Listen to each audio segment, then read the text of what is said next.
¿Por eso Julia buscaba tan desesperadamente capital riesgo en las últimas semanas? Pregunté. Sí, contestó Ricky. Para serte sincero, la compañía podría ir a la quiebra antes de Navidad. A menos que acondicionéis las unidades para operar con viento. Así es, así es. Ricky, soy programador, dije. No puedo ayudaros con el problema de la movilidad de los agentes. Eso es una cuestión de diseño molecular. Es ingeniería, no es mi especialidad. Lo sé. Arrugando la frente, guardó silencio por un instante. Pero en realidad creemos que el código del programa puede influir en la solución. ¿El código? ¿En la solución de qué? Jack, debo hablarte con franqueza. Hemos cometido un error, dijo. Pero la culpa no es nuestra, te lo juro. No hemos sido nosotros. Fueron los contratistas. Empezó a bajar por la escalera. Ven, te lo enseñaré. Con paso enérgico me guió hasta el extremo del edificio, donde vi la caja amarilla de un ascensor abierto montado sobre la pared. Era un ascensor pequeño y me resultaba incómodo porque estaba abierto. Desvié la mirada. ¿No te gustan las alturas?, preguntó Ricky. No las soporto. Bueno, pero es mejor que ir a pie. Señaló a un lado donde una escala de hierro ascendía por la pared hasta el techo. Cuando el ascensor se avería, tenemos que subir por allí. Me estremecí. Yo no. El ascensor llegó hasta el techo, a una altura de 3 pisos. Suspendida del techo había una maraña de conductos y una red de pasarelas de rejilla metálica para que los trabajadores realizaran el mantenimiento. Detestaba la rejilla porque a través de ella veía el suelo, mucho más abajo. Procuré no mirar. Tuve que agacharme varias veces para pasar por debajo de las tuberías. Ricky levantó la voz para hacerse oír por encima del rugido del equipo. «Todo está aquí arriba», gritó, señalando en distintas direcciones. «Las unidades de tratamiento de aire están allí. El depósito del agua para el sistema contra incendios está allí. Las cajas de empalmes eléctricos también. De hecho, esto es el centro de todo». Ricky continuó por la pasarela y finalmente se detuvo junto a un enorme respiradero de 1 metro de diámetro aproximadamente, que daba al exterior. Inclinándose para acercarse a mi oído, dijo: «Este es el respiradero número 3, uno de los 4 respiraderos principales de salida de aire al exterior. ¿Ves esas ranuras a lo largo del respiradero? ¿Y las cajas cuadradas acopladas a las ranuras? Son grupos de filtros. Hay microfiltros dispuestos en capas sucesivas para evitar la contaminación externa». «Las veo». «Las ves ahora», precisó Ricky. «Por desgracia, el contratista olvidó instalar los filtros en este respiradero en concreto. De hecho, ni siquiera hizo las ranuras, así que los inspectores del edificio no llegaron a darse cuenta de que faltaba algo. Dieron el visto bueno a las instalaciones y empezamos a trabajar. Y emanamos aire sin filtrar al medio ambiente». «¿Durante cuánto tiempo?» Ricky se mordió el labio. 3 semanas. ¿Y estabais en plena producción? Asintió con la cabeza. Calculamos que emitimos aproximadamente 25 kilos de contaminantes. ¿Y cuáles eran los contaminantes? Un poco de todo. No sabemos exactamente qué. Así que dejasteis escapar el E. coli, ensambladores, moléculas acabadas, ¿todo? Exacto, pero no sabemos en qué proporciones. ¿Tienen mucha importancia las proporciones? Podrían tenerlas, sí. Ricky estaba cada vez más nervioso a medida que me contaba todo aquello, mordiéndose el labio, rascándose la cabeza, eludiendo mi mirada. No lo entendía. En los anales de la contaminación industrial, 25 kilos eran una insignificancia y 25 kilos de materias cabían holgadamente en una bolsa de gimnasia, a menos que se tratara de sustancias muy tóxicas o radiactivas, y no era el caso. Una cantidad tan pequeña carecía de importancia. ¿Y qué, Ricky? dije. El viento dispersa esas partículas a lo ancho de cientos kilómetros de desierto. Se deteriorarán con la luz del sol y la radiación cósmica. Se desintegrarán, se descompondrán. En cuestión de horas o días desaparecerán, ¿no? Ricky se encogió de hombros. En realidad, Jack, no es eso lo que... En ese momento se activó la alarma. Era una alarma silenciosa, nada más que un tintineo suave e insistente, pero Ricky se sobresaltó. Corrió por la pasarela hacia un terminal montado en la pared, sus pasos resonando contra el metal. En el ángulo del monitor había una ventana de situación. En rojo parpadeaba el rótulo Entrada PV90. ¿Qué quiere decir eso?, pregunté. Algo ha disparado las alarmas del perímetro. Se desprendió la radio del cinturón y dijo: Vince, cierra herméticamente. La radio crepitó. Ya está cerrado, Ricky. Aumenta la presión positiva. Está a 35 kilopascales sobre la línea base. ¿Quieres más? No. Déjala así. ¿Tenemos visualización? Todavía no. Mierda. Ricky volvió a prenderse la radio en el cinturón y empezó a teclear rápidamente. La pantalla del terminal se dividió en media docena de pequeñas imágenes procedentes de las cámaras de seguridad instaladas en torno a la fábrica. Algunas mostraban el desierto desde posiciones elevadas, desde los tejados. Otras eran vistas a ras de tierra. Las cámaras giraban lentamente. No vi nada, solo matas del desierto y algún que otro grupo de cactus. ¿Falsa alarma?, pregunté. Ricky negó con la cabeza. Ojalá. No veo nada, dije. Tardaremos un momento en localizarlo. ¿Localizar qué? Eso. Señaló el monitor y se mordió el labio. Vi lo que parecía una nube pequeña y arremolinada de oscuras partículas. Semejaba una tolvanera de polvo, una de esas diminutas agrupaciones semejantes a un tornado que se desplazan a escasa altura, girando por efecto de las corrientes de convección que se elevan del suelo caliente del desierto.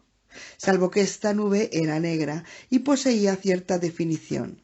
Parecía algo más ancha que el centro, lo cual delaba al aspecto de una botella de Coca-Cola, pero no conservaba esa forma de manera permanente. La apariencia cambiaba sin cesar.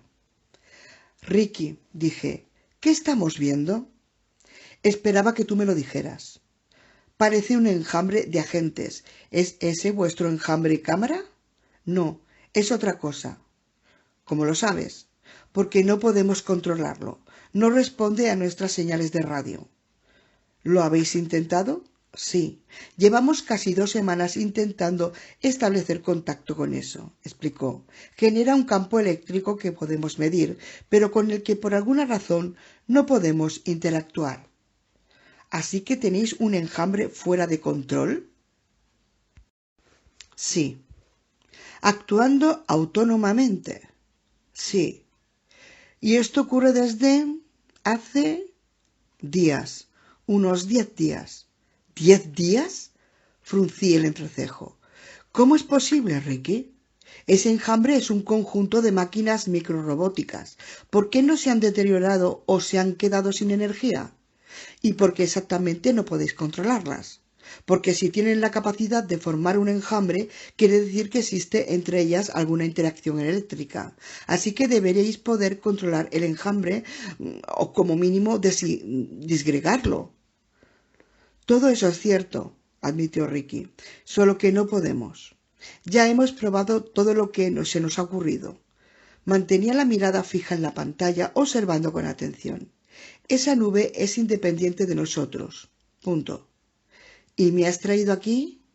Para ayudarnos a traer aquí esa mierda, dijo Ricky. Día 6. 9:32. Era, pensé, un problema que nadie había imaginado. Durante los años que había dedicado a la programación de agentes, el propósito había sido conseguir que interactuaran de un modo que produjera resultados útiles. Nunca se nos ocurrió que pudiera surgir un problema mayor de control o independencia, sencillamente porque no podía ocurrir. Los agentes individuales eran demasiado pequeños para autoalimentarse. Debían recibir energía de una fuente externa, por ejemplo un campo eléctrico o de microondas. Bastaba con desactivar el campo y los agentes se extinguirían. El enjambre no era más difícil de controlar que una licuadora o cualquier otro electrodoméstico. Se cortaba la corriente y se apagaba.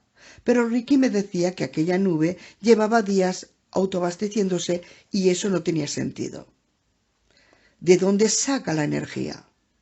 Dejó escapar un suspiro. Construimos las unidades con una lámina piezoeléctrica para generar corriente a partir de fotones. Es solo complementaria. La añadimos en el último momento, pero por lo visto se las arreglan con todo eso. ¿Así que las unidades funcionan con energía solar? Comenté. Exacto. ¿De quién fue la idea? Lo exigió el Pentágono.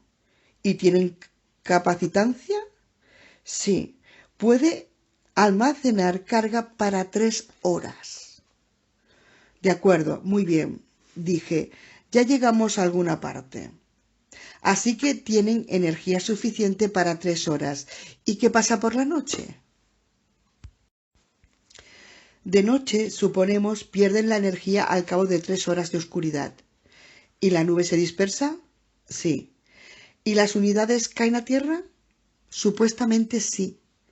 ¿Y no podéis controlarlas entonces? Podríamos si las encontráramos, contestó Ricky. Salimos a buscarlas por todas las noches, pero nunca las encontramos. ¿Habéis incorporado localizadores? Sí, claro. Cada unidad lleva un módulo fosforescente en el armazón. Bajo una luz ultravioleta se ven de color verde azulado. Así pues, ¿salís todas las noches a buscar un trozo de desierto con un brillo verde azulado? Exacto. Y hasta el momento no lo hemos encontrado. En realidad no me sorprendió. Si la nube se venía abajo sin disgregarse, debía de formar una masa compacta de unos 15 centímetros de diámetro en el desierto. Y era un desierto muy extenso. Podía pasarles inadvertido una noche tras otra. Pero pensando en ello, descubrí otro aspecto que no tenía sentido. Una vez que la nube caía a tierra, una vez que se agotaba la energía de las unidades individuales, la nube carecía de organización. Podía dispersarla al viento, como las partículas de polvo, y no reagruparse. Pero obviamente eso no ocurría. Las unidades no se dispersaban y la nube volvía día tras día. ¿Por qué? Pensamos que de noche quizás se esconda, aventuró Ricky. ¿Esconderse? Sí. Pensamos que va a algún lugar protegido, tal vez un saliente, un agujero en la tierra, algo así. Señalé la nube mientras giraba en dirección a nosotros. ¿Crees que ese enjambre es capaz de esconderse? Creo que es capaz de adaptarse. De hecho, me consta que así es. Dejó escapar un suspiro. Además, no hay un solo enjambre, Jack. ¿Hay más de uno? Al menos 3. A estas alturas, quizá más. Me asaltó un momentáneo desconcierto, una especie de soñolienta confusión. De pronto me sentí incapaz de pensar, incapaz de comprenderlo. ¿Qué estás diciendo? Estoy diciendo que se reproduce, Jack, respondió. Ese jodido enjambre se reproduce. La cámara mostraba en ese momento una imagen al ras del suelo del remolino de polvo dirigiéndose hacia nosotros, pero observándolo advertí que no giraba como una tolvera.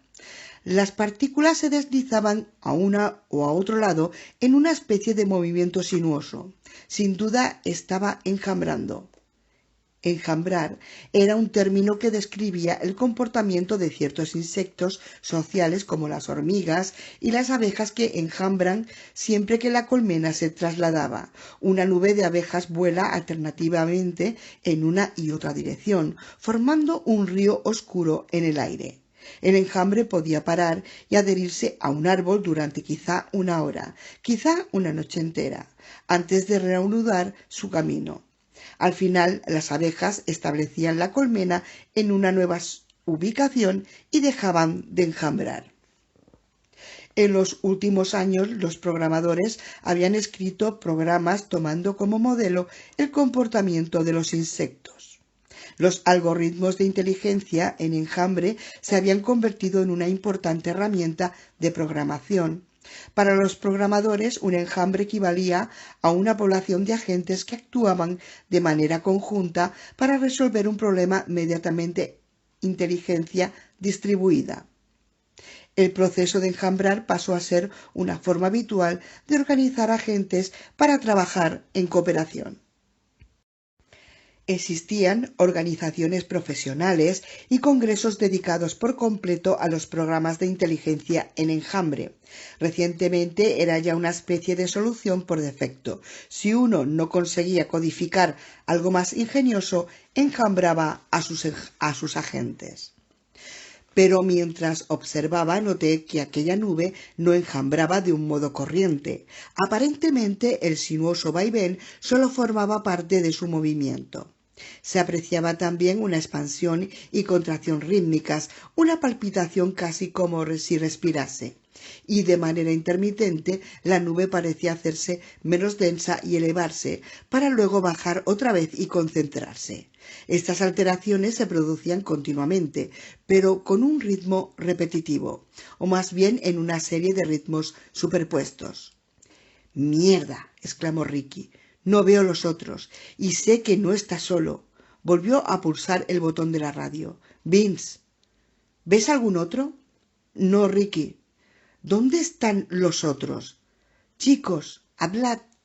La radio crepitaron desde distintos puntos de la fábrica. «Ricky, está solo», dijo Bobby Lembeck. «No puede estar solo». «Ricky, ahí fuera no se detecta nada más», confirmó Mae Chan. «Hay un solo enjambre», dijo David Brooks. «No puede estar solo». Ricky apretaba la radio con tal fuerza que sus dedos perdieron el color. Pulsó el botón. «Vince, aumenta a 48 la PPI. ¿Estás seguro? Hazlo».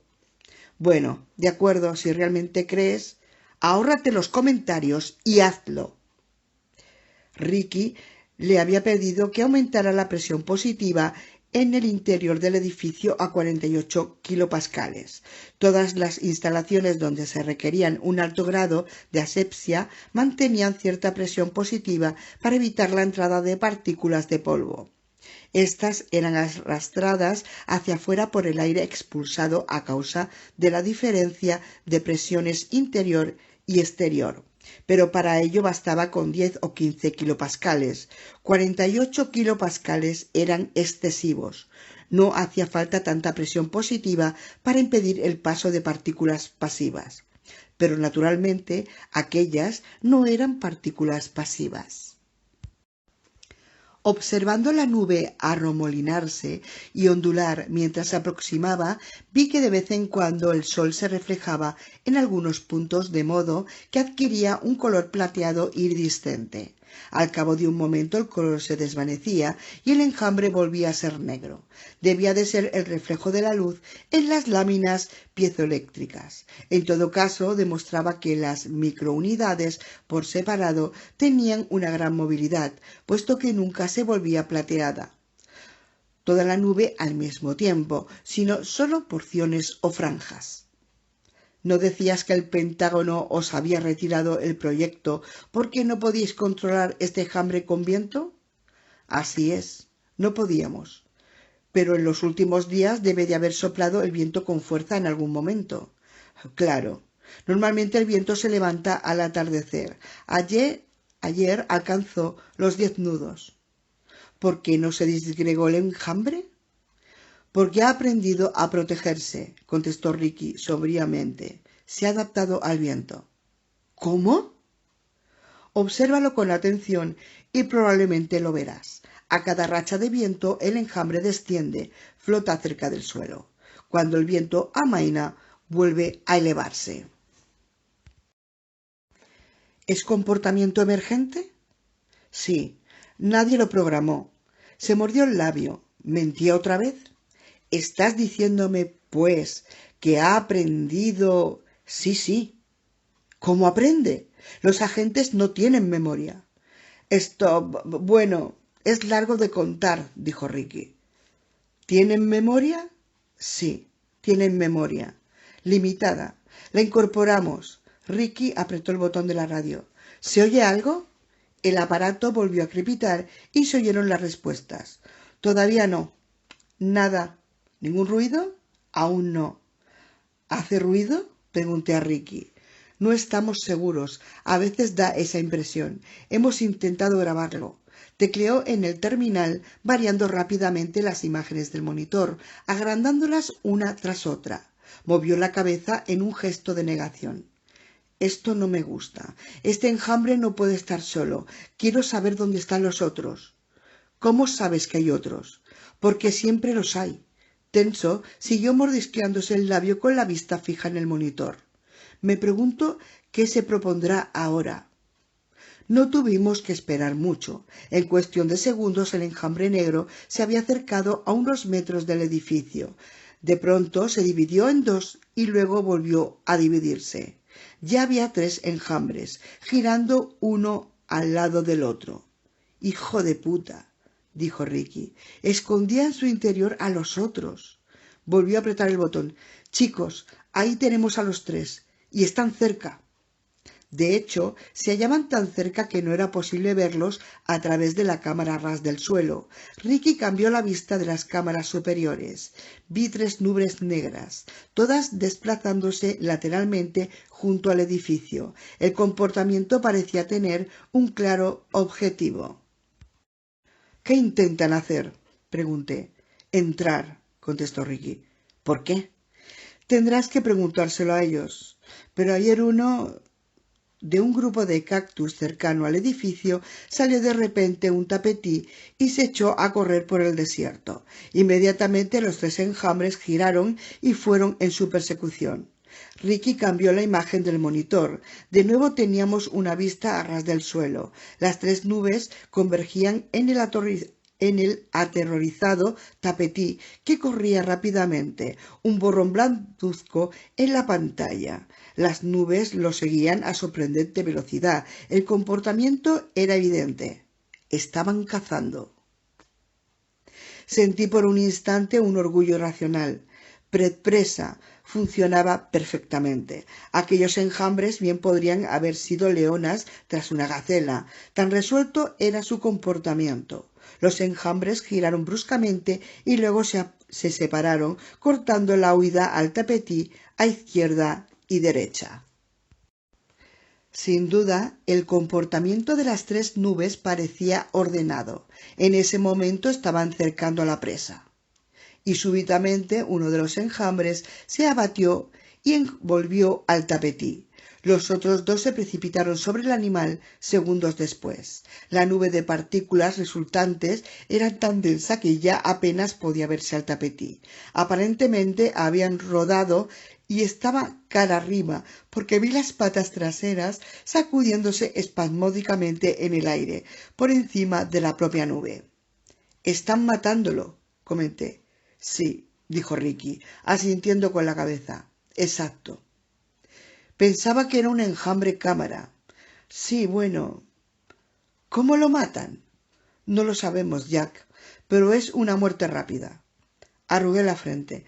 «Así que ya habéis visto esto antes». Ricky titubeó, se mordió el labio, mantuvo la mirada fija en la pantalla sin contestar. «Ricky, ¿ya habéis visto esto antes?» Dejó escapar un largo suspiro. «Sí». «Bueno, ayer fue la primera vez. Ayer mataron a una serpiente de cascabel». Pensé, ayer mataron a una serpiente de cascabel.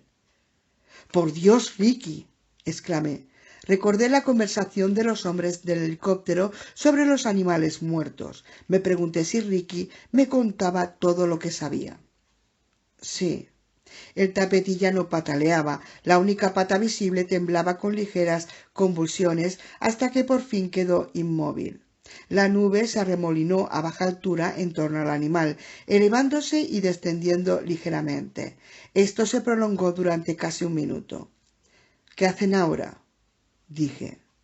Ricky movió la cabeza en un gesto de negación. No estoy seguro, pero también esto lo habían hecho antes. Casi parece que estén comiéndoselo. Lo sé, dijo Ricky. Naturalmente, eso no era absurdo. Pred Presa no era más que una analogía biológica.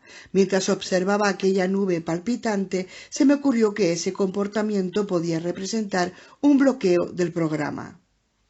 No recordaba exactamente qué pautas habíamos escrito para unidades individuales una vez alcanzado el objetivo. Los auténticos depredadores, claro está, devoraban a su presa, pero no existía un comportamiento análogo para estos microrobots. Así que quizá la nube simplemente se amorinaba confusamente. En tal caso, pronto debía empezar a moverse otra vez. Normalmente, cuando un programa de inteligencia distribuida se bloqueaba, era un fenómeno pasajero. Tarde o temprano, influencias ambientales casuales inducían a actuar a sus suficientes unidades para que todas actuaran también. Luego el programa empezaba a funcionar de nuevo. Las unidades reanudaban la búsqueda del objetivo. Este comportamiento se asemejaba poco más o menos a lo que uno veía en una sala de congresos una vez concluida la conferencia. El público permanecía allí un rato, desperezándose, charlando, saludando amigos, recogiendo los abrigos y demás pertenencias. Solo unos cuantos se marchaban en el acto y la masa principal no les prestaba atención. Pero después de irse determinado porcentaje de los asistentes, los restantes dejaban de entretenerse y empezaban a salir rápidamente. Era una especie de desplazamiento de la atención. Si yo estaba en lo cierto, vería algo semejante en el comportamiento de la nube. Los remolinos perderían su aspecto coordinado, se elevarían en el aire grupos dispersos de partículas. Solo entonces se movería la nube principal.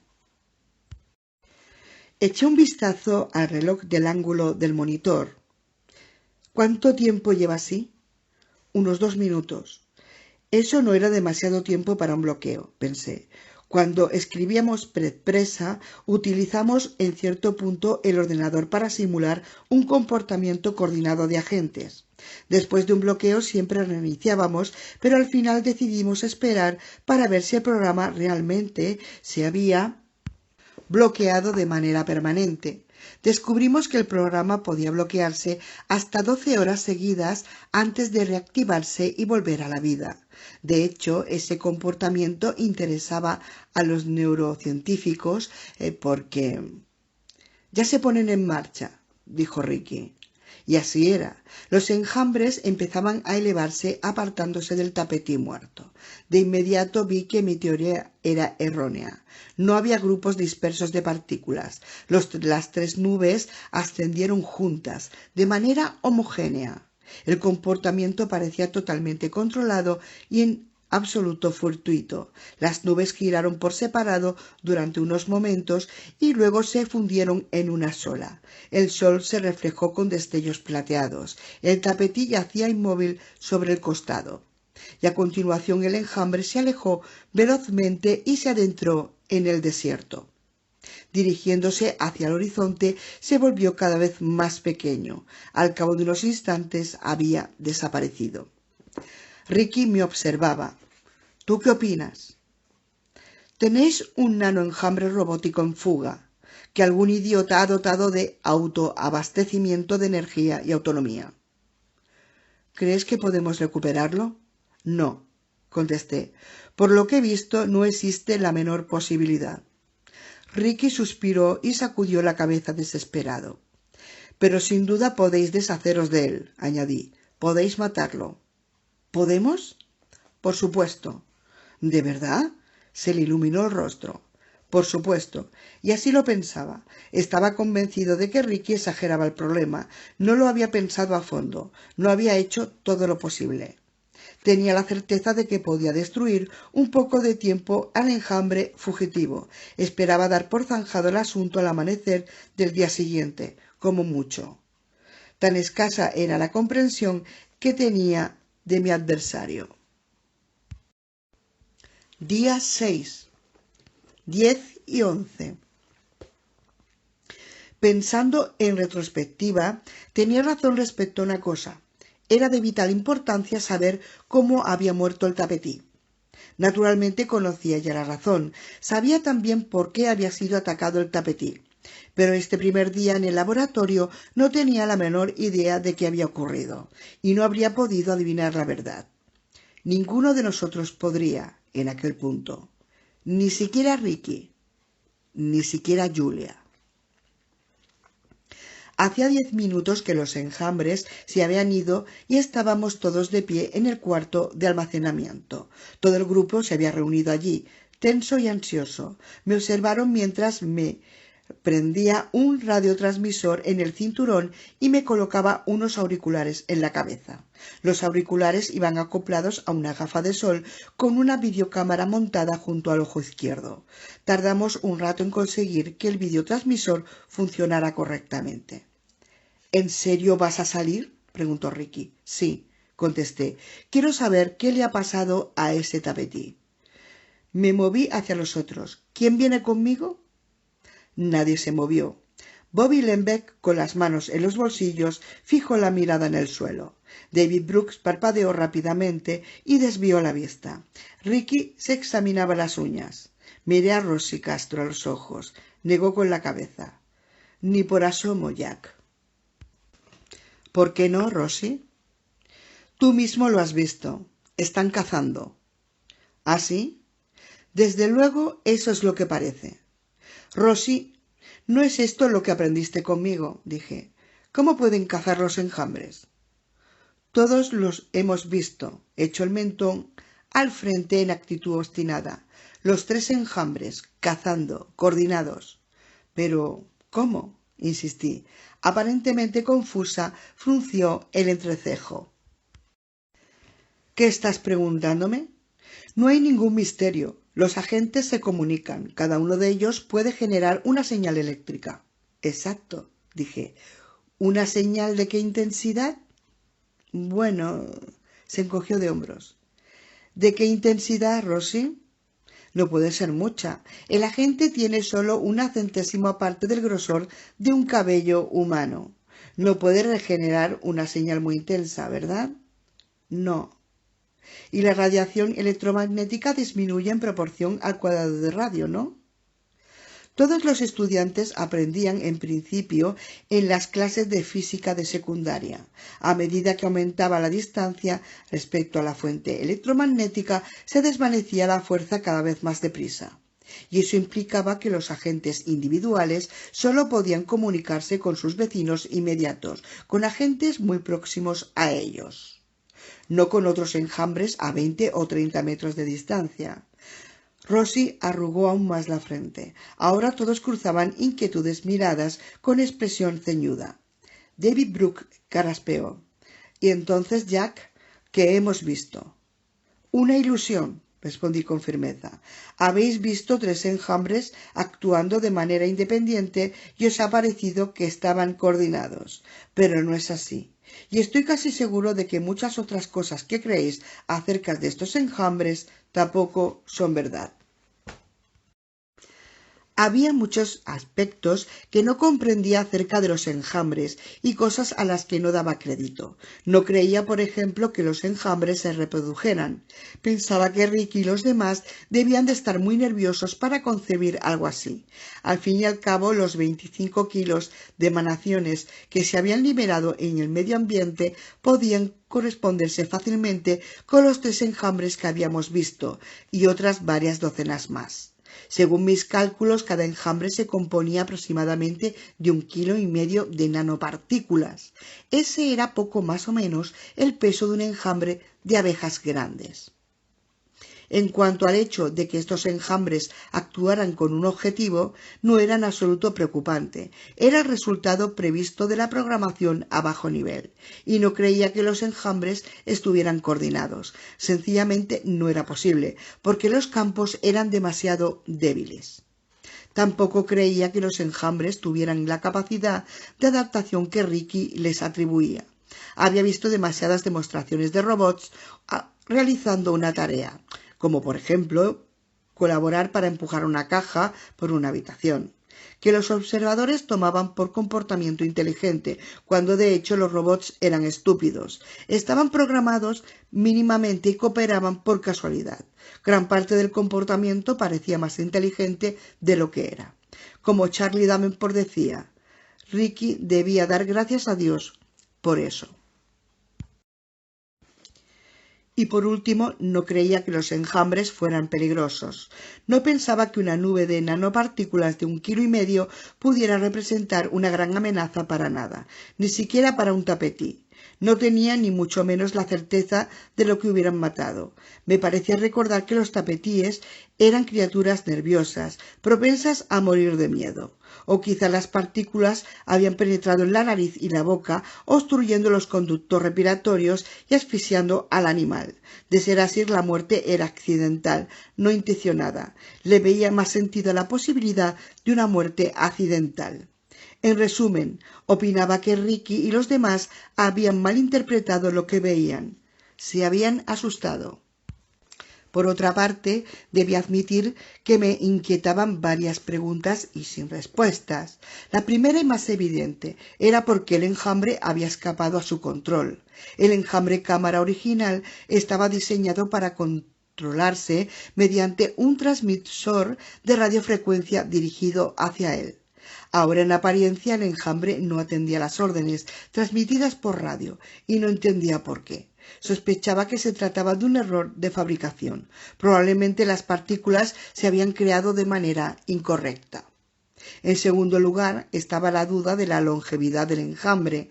Las partículas individuales eran un extremo pequeñas y estaban sujetas a deterioro a causa de los rayos cósmicos, la descomposición fotoquímica, la deshidratación de sus cadenas proteicas y otros factores medioambientales. En los rigares del desierto, todos los enjambres deberían haberse consumido y muertos de viejos, muchos días atrás. Pero no había sido así. ¿Por qué no? En tercer lugar estaba la cuestión del aparente objetivo del enjambre. Según Ricky, los enjambres volvían una y otra vez al edificio principal. Ricky creía que intentaban entrar, pero ese no parecía un objetivo lógico para los agentes, y yo quería comprobar el código del programa para ver qué lo causaba. Sinceramente, sospechaba que había un fallo en el código. Y por último quería saber por qué habían perseguido al tapetí, ya que presa no programaba las unidades para convertirse en depredadores literales. Simplemente utilizaba como modelo a los depredadores para mantener a los agentes concentrados y orientados a un objetivo. Por alguna razón, eso se había alterado y ahora daba la impresión de que los enjambres cazaban realmente. Probablemente eso también era un fallo en el código. Desde mi punto de vista, todas estas incertidumbres se reducían a una única pregunta central. ¿Cómo había muerto el tapetí? No creía que lo hubieran matado. Sospechaba que la muerte del tapetí era accidental, no intencionada, pero era necesario comprobarlo. Me ajusté los auriculares con las gafas de sol y la videocámara montada junto al ojo izquierdo. Cogí la bolsa de plástico para introducir el cuerpo del tapetí y me volví hacia los demás. ¿Me acompaña alguien? Siguió un incómodo silencio. ¿Para qué es la bolsa?, preguntó Ricky. Para traer al tapetí. Ni hablar, dijo Ricky. Si quieres salir es asunto tuyo, pero no traigas aquí a ese tapetí. ¿No hablas en serio? Sí. Hablo en serio. Jack, este es un ambiente aséptico de nivel 6. Ese tapetí está sucio, no puede entrar. De acuerdo. Si así es, podemos dejarlo en el laboratorio de Mae. Ni hablar, Jack. Lo siento, no puede pasar del primer compartimiento de estanco. Miré a los otros. Todos expresaron sus respaldos con gesto de asentimiento. Muy bien, pues, lo examinaré fuera. ¿De verdad vas a salir? ¿Por qué no? Los miré sucesivamente. Debo deciros, chicos, que creo que estáis todos muy confusos. La nube no es peligrosa. Y sí, voy a salir. Me volví hacia Mae. ¿Tienes algún kit de disección? Te acompaño, dijo en voz baja. Bueno, gracias. Me sorprendió que Mae fuera la primera en aceptar mi punto de vista, pero, como bióloga de campo, probablemente estaba mejor preparada que los demás para evaluar los riesgos del mundo real. En todo caso, su decisión pareció disolver un poco la tensión del ambiente. Los otros se relajaron visiblemente. Mae fue a buscar los instrumentos de disección y equipo de laboratorio. En ese momento sonó el teléfono. Vince contestó y se volvió hacia mí. ¿Conoces a una mujer llamada doctora Ellen Forman? Sí, era mi hermana. Está al teléfono. Vince me entregó el auricular y se apartó. Me invadió un repentino nerviosismo. Eché un vistazo a mi reloj. Eran las 12 de la mañana, la hora de la siesta matutina de Amanda. En esos momentos debía de estar dormida en su cuna. Recordé entonces que le había prometido a mi hermana que llamaría a las 11 para ver cómo iba todo. ¿Sí? ¿Ellen? ¿Todo en orden? Sí, claro. Un larguísimo suspiro. Todo en orden. Simplemente no sé cómo te las arreglas. ¿Cansada? Cansada como nunca lo había estado. ¿Se han marchado los niños al colegio?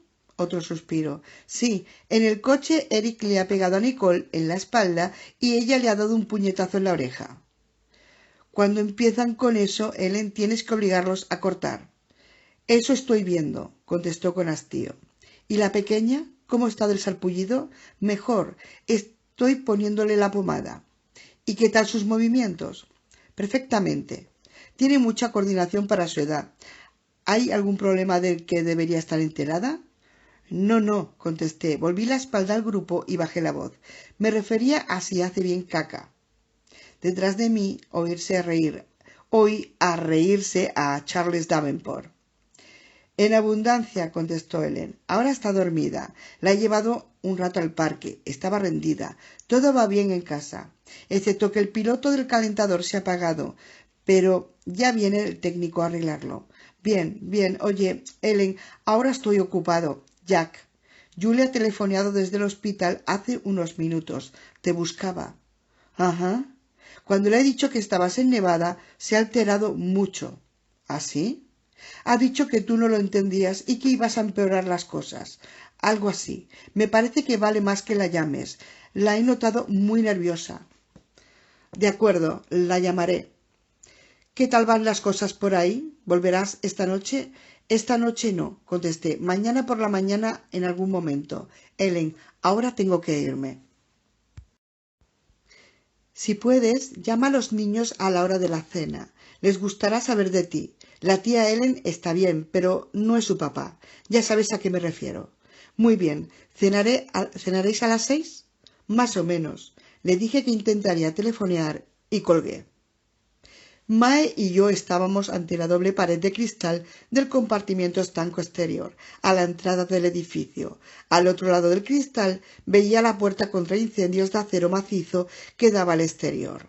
Ricky estaba con nosotros, sombrío e intranquilo, observándonos mientras hacíamos los últimos preparativos. ¿Estás seguro de que esto es necesario? ¿Salir? Es vital.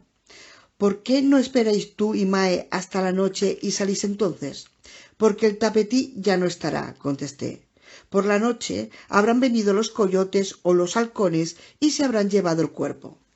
No creas, dijo Ricky, no vemos coyotes por aquí desde hace tiempo.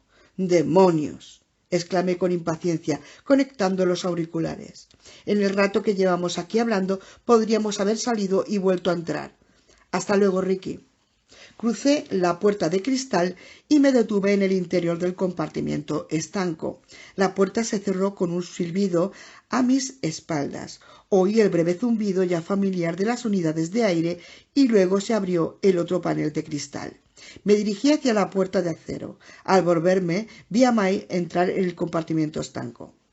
Entreabrí la puerta contra incendios. La luz áspera e intensa proyectó una ardiente banda en el suelo. Noté el aire caliente en la cara. Por el intercomunicador, Ricky dijo: «Buena suerte, chicos». Tomé aire, empujé la puerta y salí al desierto. El viento había amainado y el calor de media mañana era sofocante. En algún sitio gorgojeó un pájaro, por lo demás reinaba el silencio. De pie junto a la puerta entorné los ojos ante el resplandor del sol. Un escalofrío me recorrió la espalda. Volví a respirar hondo.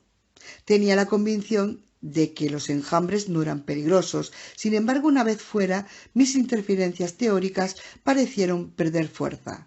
Debía de habérseme contagiado la tensión de Ricky, porque sentía una clara inquietud. Ahora que estaba fuera, el tapetín muerto se me antojaba mucho más lejos de lo que había imaginado. Estaba quizá a 50 metros de la puerta, la mitad de la longitud de un campo de fútbol. Alrededor el desierto parecía un lugar inhóspito y desprotegido. Recorrí el trémulo horizonte con la mirada en busca de formas negras. No vi ninguna. La puerta de acero se abrió detrás de mí y Mae dijo: «Cuando quieras, Jack». «Vamos, pues». Nos encaminamos hacia el tapetí, oyendo crujir la arena del desierto bajo los pies. Nos alejamos del edificio. Casi de inmediato el corazón me latió con fuerza y empecé a sudar. Me obligué a respirar hondo y despacio, esforzándome por conservar la calma. El sol me abrasaba la cara. Era consciente de que me había dejado asustar por Ricky, pero no podía evitarlo. Una y otra vez dirigía la mirada hacia el horizonte. Mae me seguía un par de pasos. «¿Cómo va?», pregunté. «Me alegraré cuando hayamos terminado». Avanzamos entre nopales amarillos que nos llegaban a la altura de la rodilla. El sol se reflejaba en sus espinas. Aquí y allá, un enorme cactus barril se alzaba de la tierra como un erizado pulgar verde.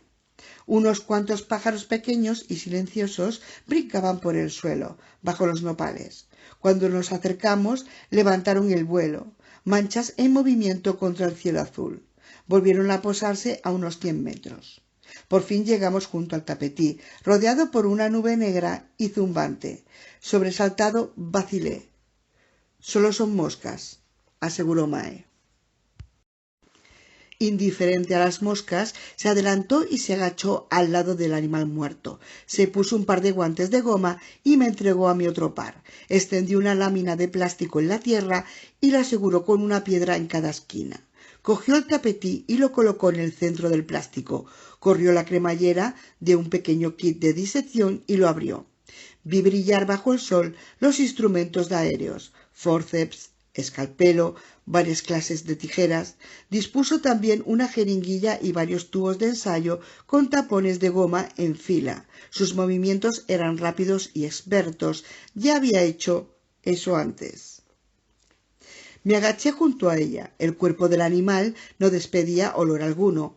Externamente nada revelaba cuál podía haber sido la causa de la muerte. El ojo abierto tenía un aspecto rosado y saludable. «¿Bobby?», preguntó Mae. «¿Recibes imagen?». «Inclina la cámara hacia abajo», oí decir a Bobby Lembeck. Mae ajustó la cámara montada en las gafas. «Un poco más. Un poco más. Bien, así. Así. «De acuerdo», dijo Mae. Dio la vuelta al tapetí entre las manos, inspeccionándolo desde todos los ángulos. Apresuradamente dictó: «En el examen externo el animal parece por completo normal. No hay señales de enfermedad o anomalía congénita.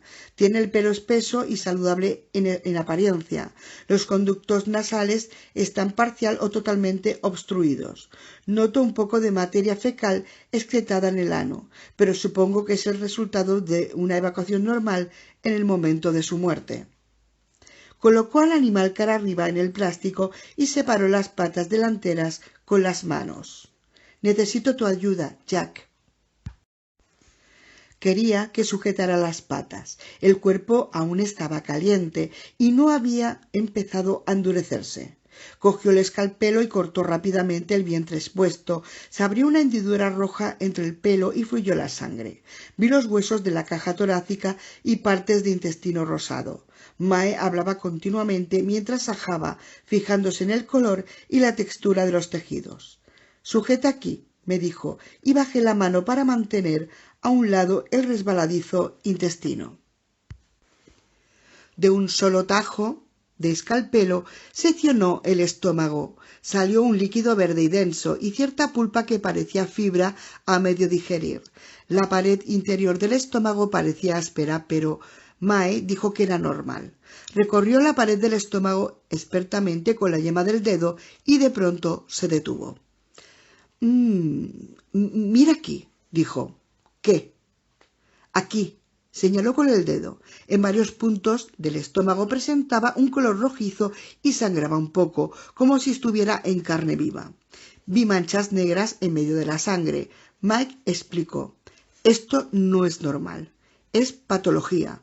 Cogió una lupa y miró de cerca. Al cabo de un momento volvió a dictar: «Observo áreas oscuras de entre 4 y 8 milímetros de diámetro aproximadamente, que son, supongo, grupos de nanopartículas presentes en el revestimiento del estómago. Estos grupos se encuentran en asociación con una leve hemorragia de la pared biliar».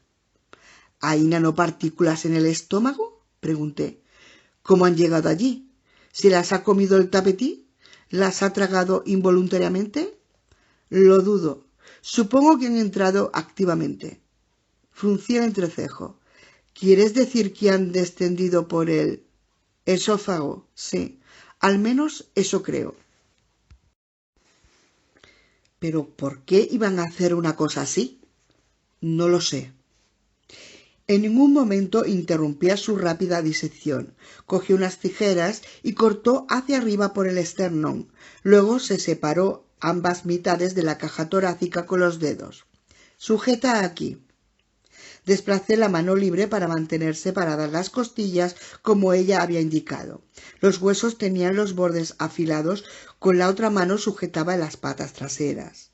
Mae trabajó entre mis manos. Los pulmones presentaban firmeza y color rosa vivo, aspecto normal. Cortó un lóbulo con el escalpelo y siguió cortando hasta dejar a la vista el tubo bronquial. Lo abrió también. Estaba negro por dentro. Los bronquios aparecen infestados de nanopartículas, lo cual confirma la inhalación de elementos del enjambre. Continuó dictando. «¿Recibes, Bobby?» «Lo recibo todo. La resolución de la imagen es buena». Mae continuó cortando en dirección ascendente. «Sigo el árbol bronquial hasta hacia la garganta». Y continuó cortando. Entró en la garganta y luego desde la nariz retrocedió a través del carrillo hasta la boca. Tuve que apartar la vista un momento, pero ella siguió dictando tranquilamente. «Observo una considerable inflación de todos los conductos nasales y la faringe.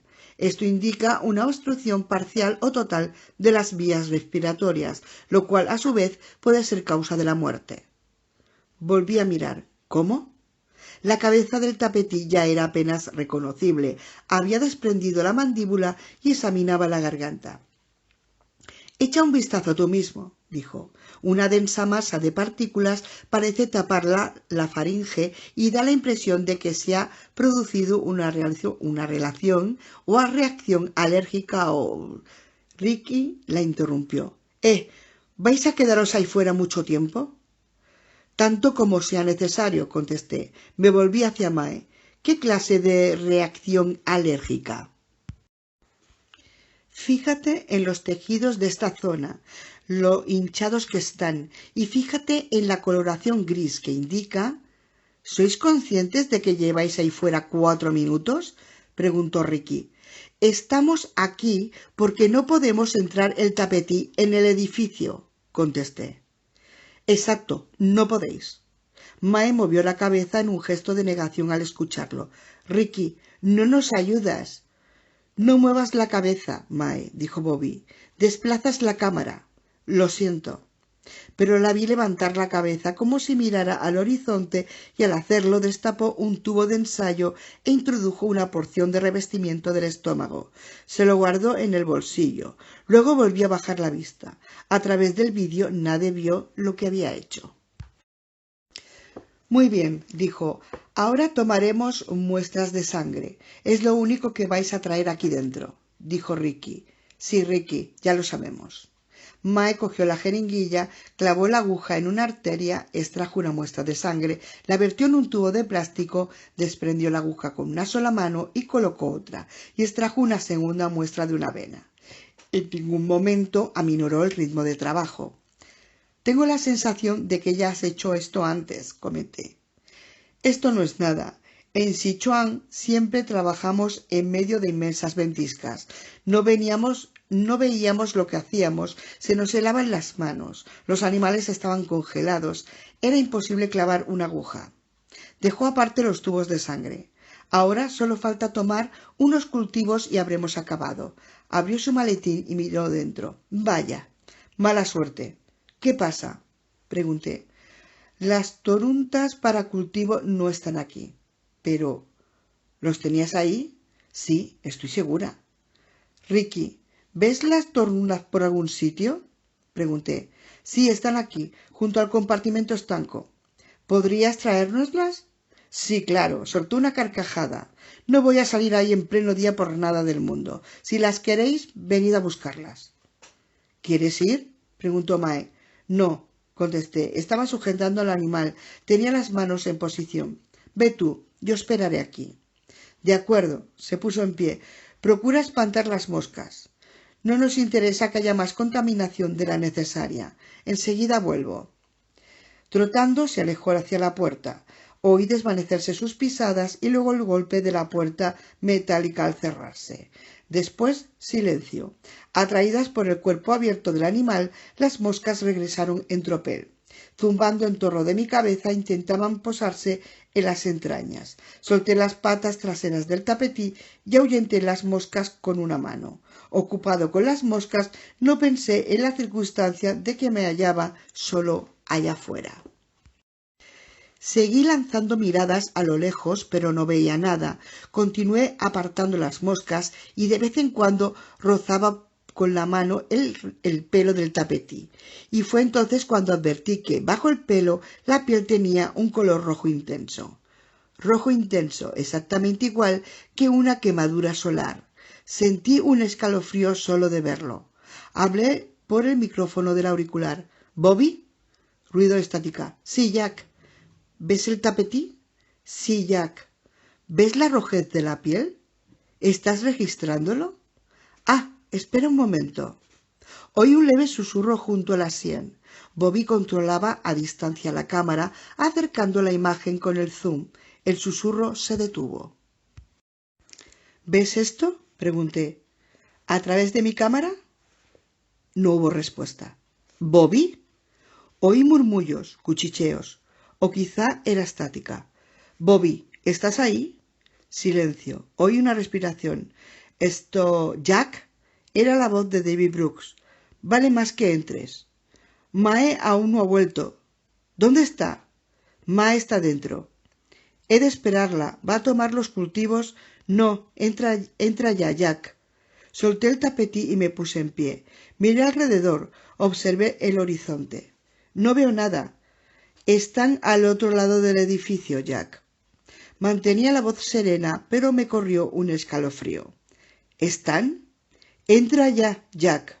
Me incliné para coger las muestras de Mae y su kit de disección. La piel negra del kit estaba caliente por efecto del sol.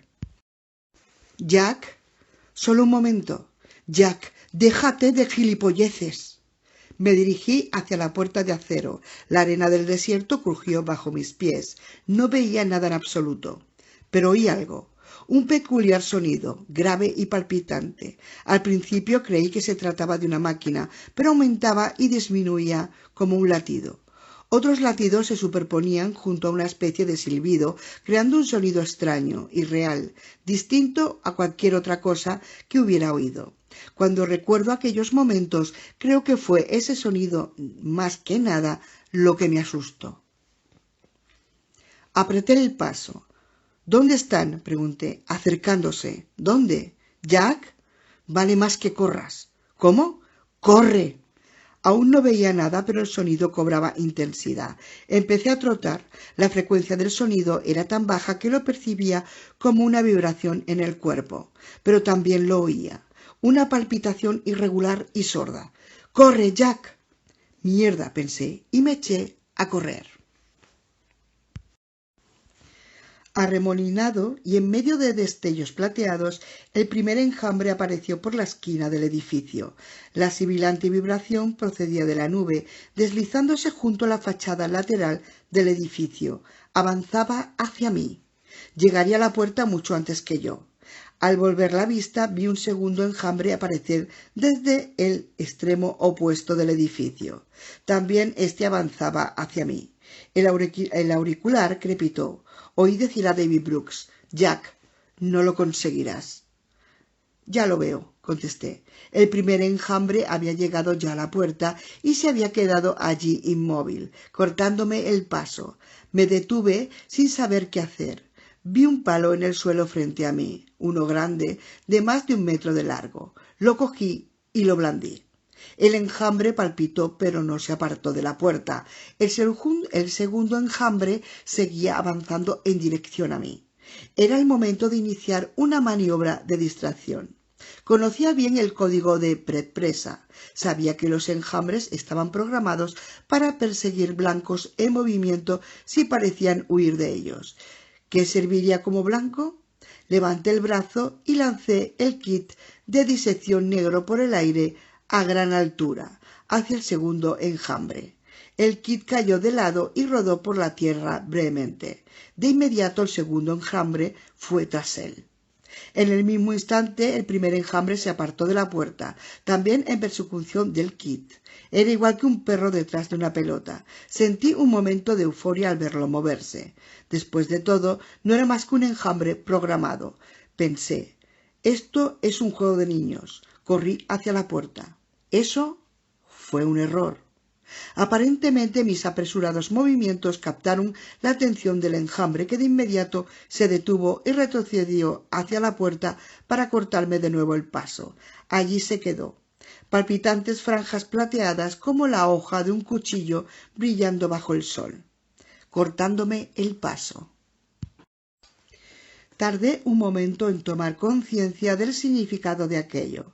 Mi movimiento no había inducido al enjambre a seguirme. El enjambre no había intentado darme caza en absoluto. En lugar de eso, había ido a cortarme el paso. Preveía mis movimientos. Eso no estaba en el código. El enjambre estaba inventando un nuevo comportamiento, adecuado a la situación. En lugar de perseguirme, había vuelto atrás y me había acorralado. Había ido más allá de su programación, mucho más allá. No me explicaba cómo había ocurrido. Pensé que debía de tratarse una especie de refuerzo aleatorio, porque las partículas individuales disponían de muy poca memoria. La inteligencia del enjambre era forzosamente limitada. No debería ser demasiado difícil superarlo en inteligencia. Hice ademán de ir a la izquierda y luego a la derecha. La nube me imitó, pero solo por un momento. Después volvió a la puerta, como si supiera que mi objetivo era aquel y le bastara con quedarse allí esperando. Ese era un comportamiento demasiado inteligente. Debía de haber programación adicional de la que no me habían hablado. Por el auricular pregunté: «¿Qué demonios habéis hecho con esto?» «No va a dejarte pasar, Jack», aseguró Davy. Solo oírselo decir me indignó. ¿Eso crees? Ya veremos. El siguiente paso era obvio. Cerca del suelo como estaba, el enjambre era estructuralmente vulnerable. Era un conjunto de partículas apiñadas no mayores que motas de polvo. Si alteraba el conjunto, si se rompía su estructura, las partículas tendrían que reorganizarse, del mismo modo que una bandada dispersa de aves volvería a colocarse en formación en el aire. Eso les requería unos segundos como mínimo, y en ese tiempo conseguiría cruzar la puerta. Pero ¿cómo alterarlo? Agité el palo oyéndolo reilar, pero evidentemente no servía. Necesitaba algo con una superficie plana mucho mayor, como un remo o una hoja de palmera, algo capaz de crear una considerable ráfaga de aire. Tenía la mente acelerada. Necesitaba algo. Algo. A mis espaldas se aproximaba la segunda nube. Avanzaba hacia mí con un irregular cizagueo para atajar cualquier intento por mi parte de escapar. La observé con una especie de horrorizada fascinación. Sabía que tampoco aquello había sido codificado en el programa original. Eso era comportamiento emergente, autoorganizado, y su finalidad resultaba muy clara. Estaba acorralándome. El sonido palpitante aumentó de volumen a medida que el enjambre se acercaba. Tenía que alterarlo. Girando en círculo, recorrí el suelo con la mirada. No vi nada que pudiera utilizar. El enebro más cercano estaba demasiado lejos. Los nopales eran demasiado ligeros. Estoy en el desierto, pensé. Claro que no hay nada. Eché un vistazo al exterior del edificio con la esperanza de que alguien hubiera dejado fuera una herramienta, quizá un rastrillo o algo así. Nada. Nada en absoluto. Estaba allí fuera, sin nada más que la camisa, y no había nadie para ayudarme a... Claro. El auricular crepitó. Jack, escucha. Pero ya no oí nada más. Al sacarme la camisa por la cabeza, el auricular cayó al suelo. A continuación, sosteniendo la camisa en la mano, tracé con ella amplios arcos por el aire y, gritando como un poseso, embestí contra el enjambre situado ante la puerta.